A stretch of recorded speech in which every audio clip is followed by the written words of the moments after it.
Welcome back, all our 40k fanatics out there. I'm DJ. And I'm Lane. And we are here with Tim's Nation to bring you another Warhammer 40k battle report. Today is a little bit of a practice session. I will not be attending some of the GTs that Lane will be next month because I'm on full-fledged baby watch. Anytime, any place, anywhere, the twins could be here. But that's my story. Lane, on the other hand, he's going out there to go whooping and a walloping. I'm going to ride this DeathWatch out there one last time.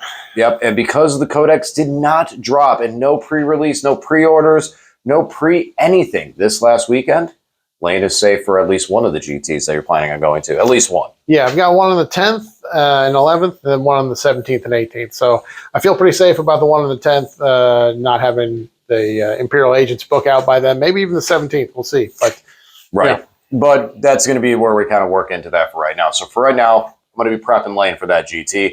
And when we were discussing it, one of the things that Lane has actually not run into a lot of is Hypercrypt. Uppy Downy. Now, you played against the Grey Knights. Mm-hmm. It's very similar Up Downy. But the Hypercrypt punches a lot harder. A lot harder with the things it's able to do. Mm-hmm. And again, being all over the field. So what are your thoughts going into it? Have you, because you haven't faced Hypercrypt other than the couple games we've played here, surprisingly. I mean, I've played them once or twice. I know they have some strats and things that are tricky, so I just want to make sure I'm understanding what it is that it can do, what potential it has, and of course, practice blocking out for vaults and things, deep striking into my deployment zone. So, yeah, it's definitely a switch up from it. I tried to build a super nasty list, so I am going into this game with all wholeheartedly to punch Lane in the face as hard as I physically can.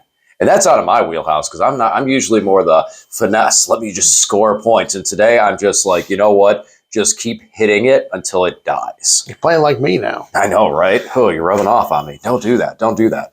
But first, as always, guys, if you haven't subscribed to the channel already, please do. Turn on the bell to get notified on all the content we bring you here on the channel, including more in-depth reviews of the battle reports. And I'll talk about that in a second. But here it is. Competitive 40K.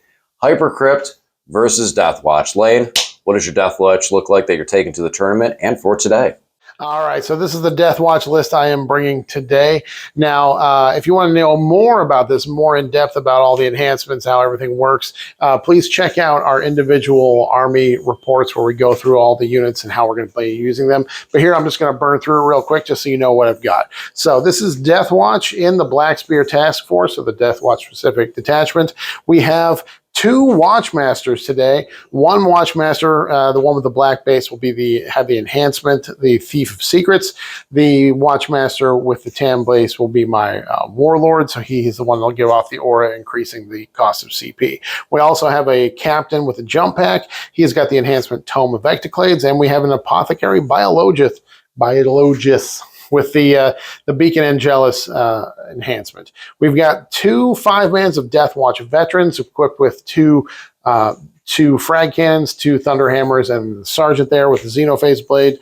And then we've got 1 5-man of the assault intercessors with jump packs. We do have a 6-man Devastator Centurion squad with the twin length las cannons and the Centurion missiles. We've got 2 drop pods. They're going to be taking around 2 10-mans of the Stern Guard with the Stern Guard bolters and heavy bolters. We of course have a 6-man Eradicator squad that will be joined to the Apothecary Biologist. We have a Land Raider Crusader today who's going to be carrying around the 2 5-mans of DeathWatch veterans and with the Watchmasters. All right, DJ, what are you bringing?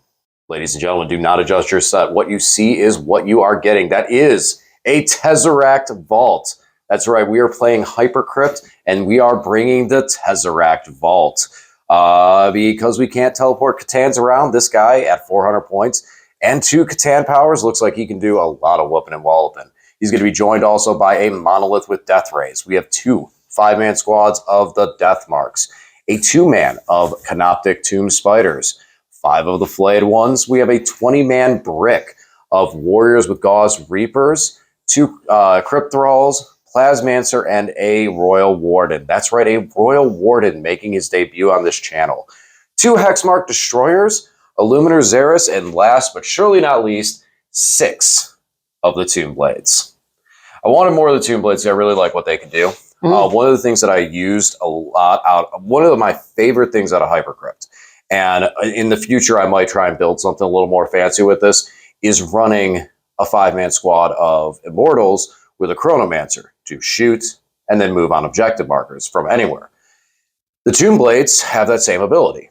They can shoot and then move afterwards. So my Tomb Blades, I have 5 of the Particle Caster, which is a really good D6 blast dev wound gun, and then 1 with Tesla. Can't advance and do actions, but I can still advance, shoot, and then move further along the field. Right. Them and the Flayed ones are the only things that I like in this list for the fact if I go first, my army slows down immensely, which means that I need something to keep the scoreboard moving during those turns, and that's where the Flayed ones come into the sky. Now, that's for this vault. We got all sorts of damage aspects, and there's some cool stuff. I know probably people are going to be like, why is Xeris in one battle line? Because Xeris is good by himself. He's a beast. He's impossible to kill. I hate him. He really is. He's 150 points. He's tough on his own. He can do secondaries, and he does have a battle line unit to buff. So I still think I think that's perfectly fine. I think it's completely reasonable. No, he's a beast. It's way tougher than he should be. But again, this is a list. I went to go in the mean route of things. If I'm getting ready for a tournament, honestly, and this is me, and I said this during my video, Canoptic Court is still for mine. We've had some discussions at tournaments. I feel like when you're doing teams, yes, Hypercrypt is the better choice than Canoptic Court. Hypercrypt can you can plan better for some of those team style matchups, which sometimes we say it a lot. Maybe sometime on the channel we can actually go over that, what happens in a team event and stuff like that when you're doing a 5v5 and how that stuff works. Because I think that's something that not a lot of people know, and it's actually probably one of the most fun competitive ways to play 40K. Yeah, I did my first team tournament last month and had a great time. It was awesome. Every time people do them, all I hear is good things. So we'll all, and I agree with it as well. So we'll go in detail about how those all play out, maybe start to build that community, because team events are great. Now, for this though, like I said, with singles, I feel like Canoptic Court does a lot better job of getting out of its bad matchups, where Hypercrypt, when it's in a bad matchup, you're stuck. And as you can see, aside from some of those big honking units like the Monolith and the Tesseract Vault, I have very, very, very small army, comparatively speaking. So that's Hypercrypt. But that's not going to a tournament. What's going to a tournament is going to be DeathWatch. And I know I said this is the list that Lane's taking, but there might be some altercations and changes after this game based on what you see in some of the loadouts. Are there any things going into this game right now that you feel are on that testing block that have not 100% make the cut for Team Lane going to GTs in a couple weeks? Well, I'm not sure if I have enough units to score secondaries with. I definitely can with certain things, like the drop pods are great for secondaries because they do have OCs, so they can hold objectives and do actions and things. And I'm trying some more close combat because I've seen in the past I have just too much stuff deep striking all at once that I can't get eyes on the targets I want to. So that's why I only have 2 squads of the Stern Guard and drop pods. And I have a Land Raider to kind of hold the middle, do actions and that sort of thing because it's durable. We just pulled our cards for today, and we're going to be doing Terraform, so he may be something good to do Terraform with. And then I've got 2 squads of the DeathWatch veterans. Each one's going to be led by a Watchmaster. The idea is that they will be able to move, advance, and still charge, so they'll be able to get through walls and do some damage to things that I can't see to shoot. So I need a little bit of close combat threat, and I think that's going to do the job for me. Now, one thing as well I want to let you know ahead of time, because we didn't talk about this beforehand, the Antimatter Meteor, D6 +3 blast, strength 10, AP 3, flat 3 damage. One of the Catan powers is indirect. So keep that in mind, that is a marine killer. Yes, it's -1 to hit for indirect, and you're going to get cover. But at that, I'm hitting on 4s with you still getting AP 2. That weapon is still a marine killer at indirect. Now, it's only a 24-inch range, but it's nice for, I like it for the fact of being able to dig units out that you try and hide behind a wall. No, definitely. Yeah, and I think that's where that's at. I mean, right now, artillery is kind of at a weird spot as it is. I think probably the best artillery in the game, I'd have to say, is probably like Mortars teams for Imperial Guard, just because they provide a secondary role, and that's zoning out your backfield and holding your backfield. But I really think artillery is in a weird spot. We've had debates on things that we think that could fix it. I think the spotters that they've kind of included, I think that should be like nationally in the game across the fence, where all indirect units need some sort of spotter to be able to shoot. And I think that would fix them a lot, because right now it's like indirect are either completely broken or totally useless. Yeah, it always seems that they start the edition with making indirect very strong and then eventually just price the units out by increasing their point values. You know, whirlwinds, I think Space Marine whirlwinds are like 185 points. That's so expensive. All because indirect fire. Yeah, Just because of that one keyword. Yep. Yep. So, all right, let's get this game started. Lane, odd or even? Even. It is odd. So, Lane, you're going to drop the first unit, and we will be back after deployment. All right, we are deployed. Now, I know you might think what our deployment is, and honestly, it really isn't. We'll talk about that in a second. Lane, what are we doing today? We are playing the glorious game of Warhammer 40,000. Our deployment is sweeping engagement. Yeah, can you tell? It's probably tough to tell from looking at it. DJ definitely hid everything over in that one little corner. It's almost as if he has some way of teleporting around the table, so he doesn't have to worry about deploying so much. Says the guy with Centurions behind a wall. Listen, look, I took up a little bit more space than you. So did I. I got flayed ones here in the corner. But enough about that. What else are we doing? I only had 3 drops, so. Our mission special rule is swift action. So this is one that benefits battle line units. So battle line units can advance or fall back and can still perform actions. DJ has 1 battle line unit. I have 2 with the DeathWatch vets. Yeah, I don't see my battle line doing very much of that. And our primary mission today is terraform. So you get 4 points for each objective you control, up to 15 points per turn. However, if you terraform an objective by doing an action on an objective, and that action completes at the end of your opponent's turn, then for the rest of the game, you score 2 points for that objective. Even if you don't control it, you score 2 points for each objective you terraform for each turn throughout the game. All right. So, as Lane said, I'm just hiding in the corner here. Not really much else to do. We're playing Hypercrypt, so we got stuff to pick up and stuff to move. I do have the 2 death marks, and the hex marks are in Deep Strike. We put the bikes, so things that are not planning on teleporting around the field. We got the bikes here. They do have a scout move, so I'm able to get them back behind the wall if need be, or I can start moving them forward and get them towards the center objective. So they're in a nice little spot to be able to go whichever direction, depending on if I go first or second. And that's the same concept here with the flayed ones. The flayed ones are here just in case we need to cleanse, or if we pull my magical first turn pretty draw of secure no man's land and engage what is it? Extend battle lines. Yeah, if that's what I happen to draw. I'm going to make Lane shuffle my deck this time, just so everyone knows. But yeah, that's the plan. All right, Lane, talk to us about this. What do you got? I had 3 drops today. I got Dev Sense. We have the Jump Pack Intercessors with the Captain, and then we've got a big old Land Raider with 2 squads of Deathwatch vets in there and the 2 Watchmasters leading those squads. Other than that, we've got Stern Guard and Deep Strike in the drop pods, and then the Eradicators in Deep Strike. All right, so in this matchup, Lane, how are you feeling? You want to go first, or do you want to go second? Probably second. That's 1 less turn you have to teleport around, I guess. Yeah, I definitely want to go second because I get 1 more turn to teleport around, so... All right, let's let the dice decide. Oh, it looks like... Oh, you rolled a 6 again. I don't want to win this one. All right, so it looks like I'll be going first. I got some scout moves to do, and we'll just tie my scout moves into my movement phase, and then Lane, it's time to play the game. Listen, Lane shuffled. He cut. He handed them to me. I drew my cards, and I still draw extend battle lines. The other one was overwhelming force, and I considered pitching it out, but instead I'm going to get myself on the positive for command points and pitch it out at the end of the turn for that extra CP, which I think will come in handy. So, my turn, I chose to just move the flayed ones back in a position just over 1 inch away from the wall so that the Assault Marines couldn't charge me through the wall and actually have to go around. So, trying to keep them safer just so I have something to threaten on that objective later on in the game. Depending on what Lane does. If he wants to bring a drop pod in and sacrifice or play them early just to take out the flayed ones, that's on him. I can't really stop him from doing that, but that's my hope, is that that's not enough value in the flayed ones. Over here, so we started with the Tomb Blades here. They scout moved to here. They moved and advanced to here and a little back. We have 1 with a Tesla, and the Tesla shot at the Land Raider, and guess what? It did nothing. I did cause a wound, even though Lane saved it, 2-up save. And then they gave him an extra 6-inch move so I could wheel these guys back. So now this zone is covered.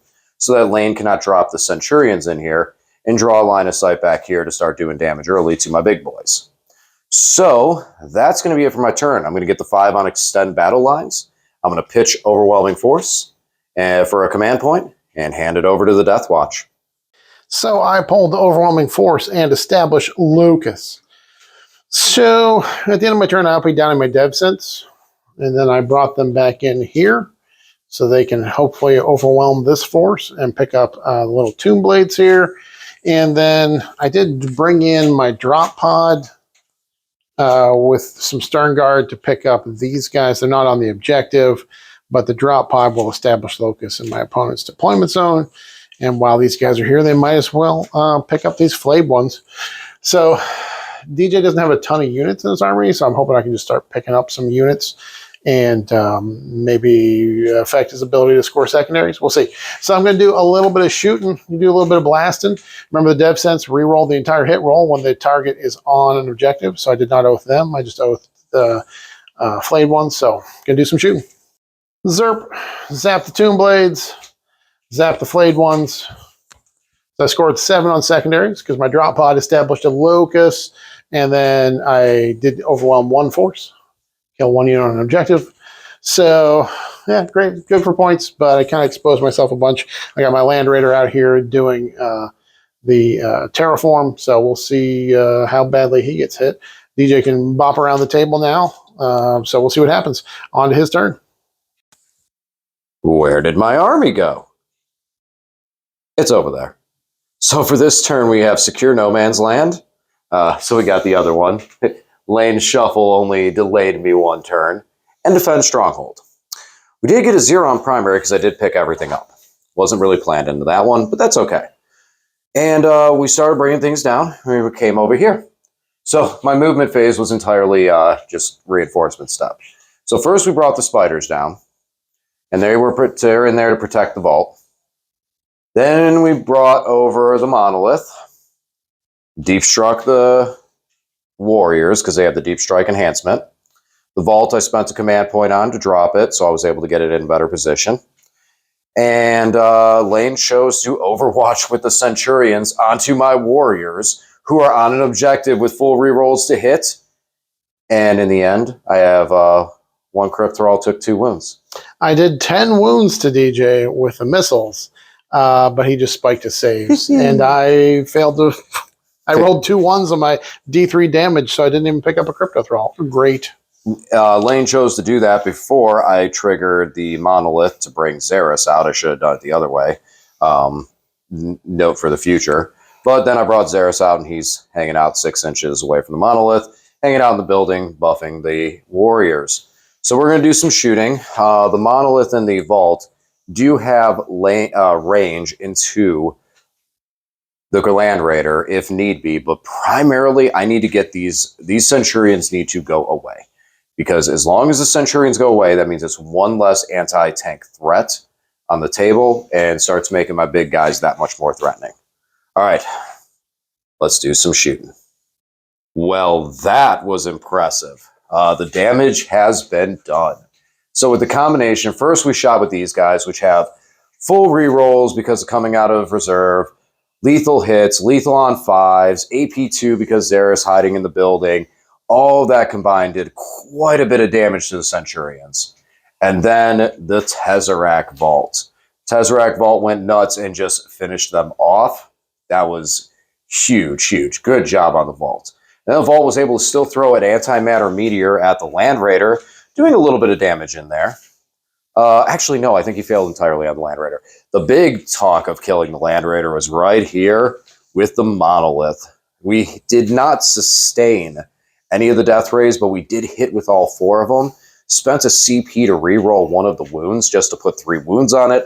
All went through and dropped down to 1 wound, where the particle whip hit with, we had 13 shots, hit decent, and then we're at the wound roll. Only 1 wound went through, and it was a 6 for the dev to finish off the Land Raider. So quite a good turn for damage. We did get our 5 for Secure No Man's Land. We stopped the terraform because we brought a Hex Mark in over here and shot down here and just wounded a Marine. And then we brought another hex mark in here so we could start scoring some of those primaries. And yeah, did secure no man's land, and we're still waiting on defend stronghold.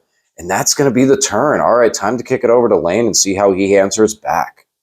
So I pulled engage in all fronts for this turn, and no prisoners. Going to try to kill some stuff. So we uppy downy one of the squads of the Stern Guard, and basically everybody came in here. We pop Tome of Ectoclades and Sustain for this turn. So I'm toming this thing. What is it called? The Vault. The Vault. Tesseract Vault. Tesseract Vault. I have Tome of Ectocladed, the Tesseract Vault, and all these warriors here. And we brought everybody in. Eradicators came in, 2 squads of Stern Guard, and then the DeathWatch veterans with the Watchmasters moved up here. They can advance, shoot, and charge. Both squads advanced. And there we are. Yeah, that drop pod's just kind of sitting over there all by himself, but he's getting me engaged. And then the captain squad here is going to go and try and wreck this hex mark. At least get us a no prisoner there. I did 1 damage on the Overwatch. No, you didn't. Oh, you saved it? Yeah, I saved it on fire. Okay. So hex mark's not going to be getting through the power armor. The only place my dice have been good this game is on my saves against the hex mark. So I'm going to do some shooting and see if we kill anything. Pew, pew, pew. So the Eradicators shot at the spiders. DJ used his strat to give them a 4-up emblem. Now, because the Watchmaster was over here, it made them 2 CP, but it definitely saved him because otherwise they don't have an emblem. So it basically, I got killed 1 spider and got 1 down to 3 wounds, meaning if I did my Tome of Ectoclades dev wounds into this guy, he would be getting a 5-up feel no pain to dev wounds, which is just not going to, nothing's going to happen from the 2 squads of Stern Guard. So I put this squad of Stern Guard into the spider, and we did finish him off. And so then this squad of Stern Guard shot at the vault. Insane. Did pretty well. Got three dev wounds from the heavy bolters, which is 6 damage, and then got a bunch more. So he went from 24 down to 7 wounds. Pretty good for a single squad of Stern Guard. Definitely punching above average there on the dice.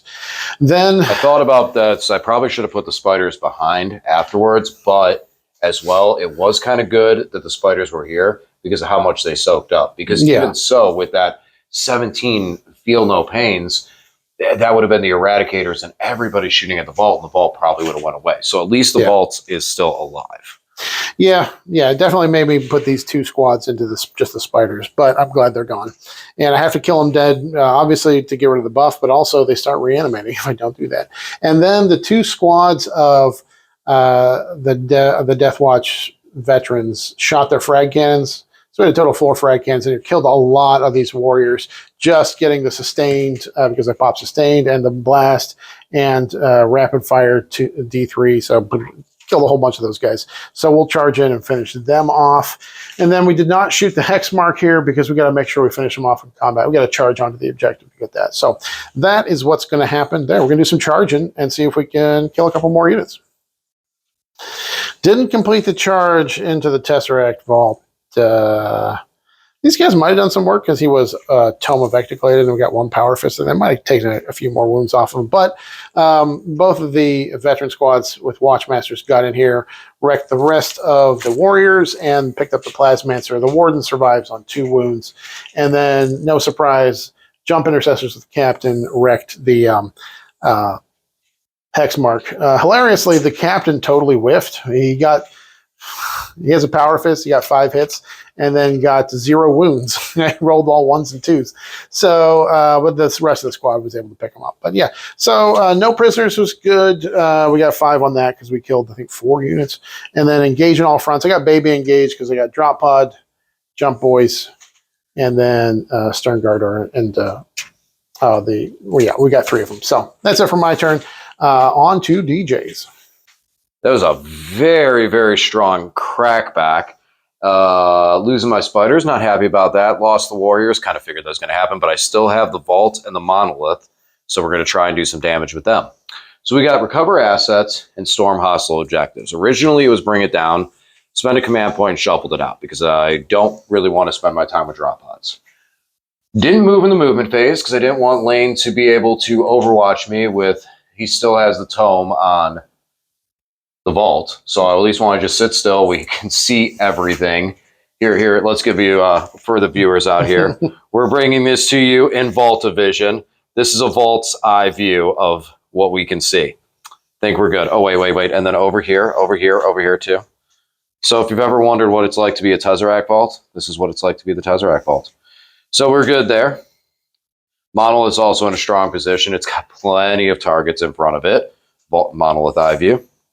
We brought Xeris out, though. We did move him out. Not really good Overwatch target. He's going to try and mess some stuff up and then probably charge. Royal Warden fell back. He can still shoot because he is his own unit. And then for recover assets, we're trying back here with these guys.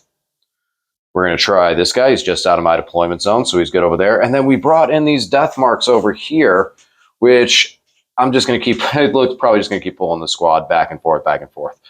But they're over there, and they're going to try and recover assets back there because why not? So, actually, I think I'm going to change that up a bit. We're going to put them all the way in the very, very corner of the map instead. I don't need to take your objective. We're going to put them right here instead. So if you do want to go after them, you're not going to end up on an objective at the end. So we'll adjust that, and then all I got left to do is some shooting. See how this works out for me. Oh, this was an interesting turn to say the least. I mean, we cleared a lot of Space Marines out of here in some weird ways. So the Vault, and I don't know if I did this 100% right, but I put the Anti-Matter Meteor in here, lane popped Armor of Contempt. So I only took out 2 of the Eradicators. So that's going to be Melta's coming at me next turn. Over here, we put the Tesla Spheres and the Flamer into these guys, dropped it down to 3.5 guys. So, but I mean, 3 means there's still a 4th model there to shoot. Then we shot with the Monolith Death Rays into these guys. And we did hit a sustained. We did a bunch of damage, killed 4 of them, I think, out of there. Yeah, 4. Got 4 out of there, so we started whittling them down. And then the Particle Whip, I rolled triple 1s. Ah, that was bad. We were able to take out the squad, but the Watchmaster that has the ability to reduce, to increase command point costs is still there, which is going to be not so much fun. And then we shot in here and we just picked up 1 guy. So now it is time to do some charges. We're going to bring Xeris in there and see if we can't do some whooping. Oh, this was an interesting turn to say the least. I mean, we cleared a lot of Space Marines out of here in some weird ways. So the Vault, and I don't know if I did this 100% right, but I put the Anti-Matter Meteor in here, lane popped Armor of Contempt. So I only took out 2 of the Eradicators. So that's going to be Melta's coming at me next turn. Over here, we put the Tesla Spheres and the Flamer into these guys, dropped it down to 3.5 guys. So, but I mean, 3 means there's still a 4th model there to shoot. Then we shot with the Monolith Death Rays into these guys. And we did hit a sustained. We did a bunch of damage, killed 4 of them, I think, out of there. Yeah, 4. Got 4 out of there, so we started whittling them down. And then the Particle Whip, I rolled triple 1s. Ah, that was bad. We were able to take out the squad, but the Watchmaster that has the ability to reduce, to increase command point costs is still there, which is going to be not so much fun. And then we shot in here and we just picked up 1 guy. So now it is time to do some charges. We're going to bring Xeris in there and see if we can't do some whooping. So charging went pretty well. We were able to charge with Xeris, the Monolith, and the Royal Warden, because, you know, he was there for martial support. We picked up the 5-man wholeheartedly with the Monolith. The Monolith just ran him over. And then we were able to pile in 3 to get Xeris on the objective, which put him 3 inches from the Watchmaster. So he was able to then consolidate into the Watchmaster. Now, I wasn't able to fight because it passed that sequence, but at least it held the Watchmaster there.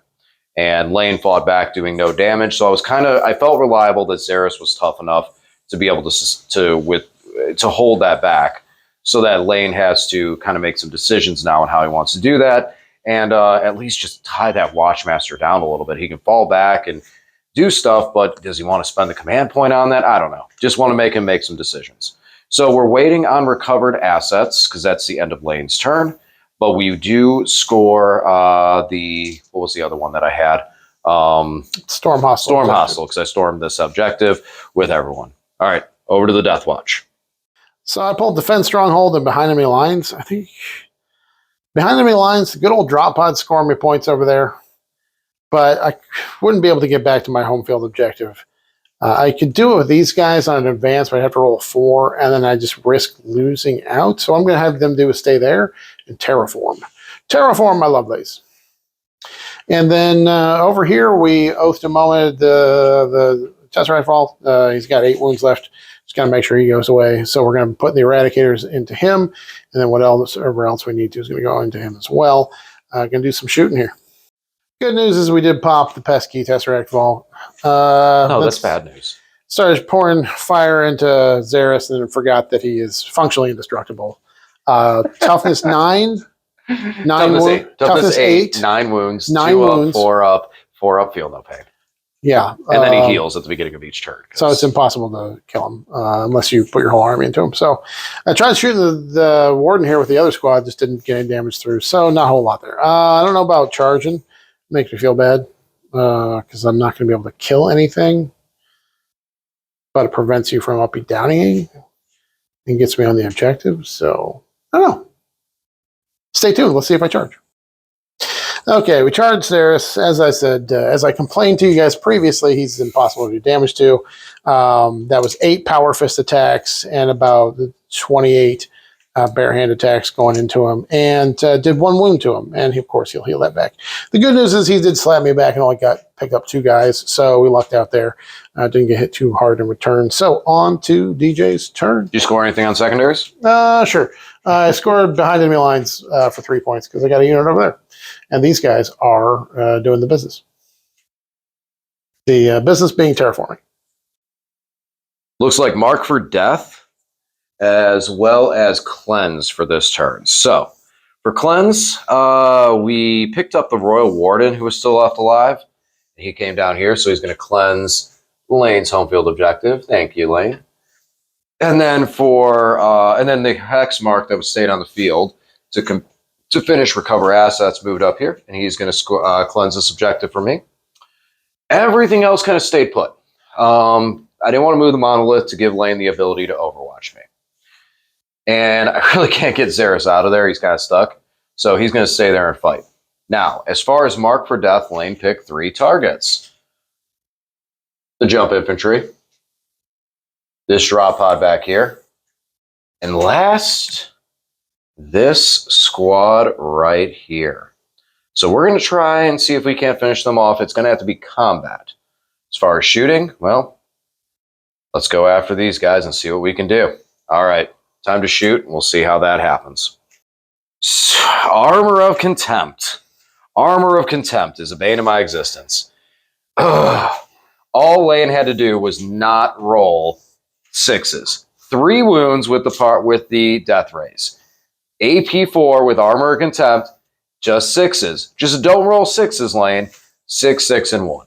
So he only took out 1 guy, and to make matters worse, that was the dude on 1 wound remaining. Ugh. Anyways, over here, we did manage to almost obliterate the squad. 1 guy left with 1 wound. So close, so close. So we're going to keep Mark for Death because I think that we can pick him up in some way, shape, or form. We did cleanse 2 objectives over here and over there, so we'll get the max points on Cleanse. I think it's 4 for Cleanse now, isn't it? Yeah, it's 4. All right, so we got 4 on Cleanse, and that's going to be it. Pass it over to Lane and his turn. For my turn, I pulled Cleanse and Storm Hostile Objective. I'm going to have this drop pod do his thing, and he's going to cleanse there. Good little drop pod. And then these guys jumped from over here, because we're going to storm the hostile objective and pick up this nasty little warden here. And then we just moved in on Xeris. He's our oath target. Eradicator's going to shoot him. Maybe DJ will fail a 4-up pinball. This guy fell back. He's the one that's still trying to survive for the purposes of marked for death. He passed his battle shock, so I didn't have to desperate breakout. Managed to fall back behind here, so I avoided any overwatch because I fell back with him before falling back with these guys. And then Watchmaster came up, and he's gonna try to punch Xeris in the face. I don't think it's gonna go super well, but we're gonna give it a try. All right, a little bit of shooting. Just played through the turn here. I picked up one of these guys in shooting from the jump intercessors and the captain. They charged in and swarmed the warden there and picked him up. and then tried to finish off Xeris, but he is indestructible. The Watchmaster charged in there, got him down to 2 wounds, but then died in response. So that's it for my turn. I did cleanse 1 here and storm a hostile objective. And then we did terraform there, so that's scoring us a couple extra points. On to DJ's turn. For our final turn, we're looking at that mark for death and assassinate. 1 character left on the table, and that's this apothecary right here. So once again, we didn't move. I didn't want to lose Xeris or the monolith. I need both of them. I wasn't worried about losing the monolith per se, but the monolith's already in a great position. He's going to put his death rays into this pod and try and blow it up, while still shooting at just being able to put the particle whip into these guys. We also have Xeris and these death marks. These are death marks on my home field objective. I brought them out that portal of exiles. They're infantry, and they're there to play. So that's pretty much it. The hex mark came down over here. He's going to try and pick on some of those guys, and these death marks came down here. They're going to shoot and pick on them as well. So, all right, let's do some shooting. So we just kind of moved the shooting and the fight phase at the same time. So the hex mark and the death marks were right there. We're able to do quite a bit of damage over here. We got just the captain and 1 marine left alive. So not too bad. Not too bad. And then over here, we were able to take out only 1 of the eradicators. The other one's down to 1 wound. So that apothecary is alive still right now. Xeris charged in, smacked, whacked. And the only thing left to do is pile in. Actually, I'm going to have him pile in and tag those guys. So if you want to hit me with Eradicator, you can. So I'm definitely within 3 inches there. So that is going to be it for my turn after I get smacked by an Eradicator. And yeah, I was able to, we're just going to hold on to Assassinate to see if I can accidentally kill that Apothecary somehow. So that's going to be it for my turn. On to Lane and his final for turn 5. Oh, and shooting with the Monolith. Yeah, we failed. Armor of Contempt. We failed to blow up a drop pod. All right, over to Lane. So I have pulled Recover Assets and Area Denial. So these guys are recovering assets in my deployment zone. This drop pod has been doing great. He's going to recover assets in DJ's deployment zone, and this guy's going to recover assets here. I did uppy downy my those guys, and brought them in, and DJ did Overwatch me, so picked up 1 of the guys on Overwatch. So I got a heavy bolter. He's going to try to clear this off so that I get area denial. That's going to be tricky because I only got 1 heavy bolter, and there's 4 guys there. So I'm going to do a little bit of shooting, and we'll see what happens. So we were not able to area deny here, but we were able to shoot with the 1 heavy bolter and the storm bolter from the drop pod, shoot 3 of those guys away so that the drop pod does get the objective for primary. So I do get 15 on primary because I got 1, 2, 3 objectives. And then we just got 3 points of recover assets for recovering with the drop pod and these guys over here. So final score, real close game. It ends up the DeathWatch 77, and then the Necron Hypercrypt is 66. So, or I'm sorry, 62. DeathWatch 77, Necron 62. Follow us over to the post-game battle report, and we'll talk a little bit about how the game went. See you there, guys.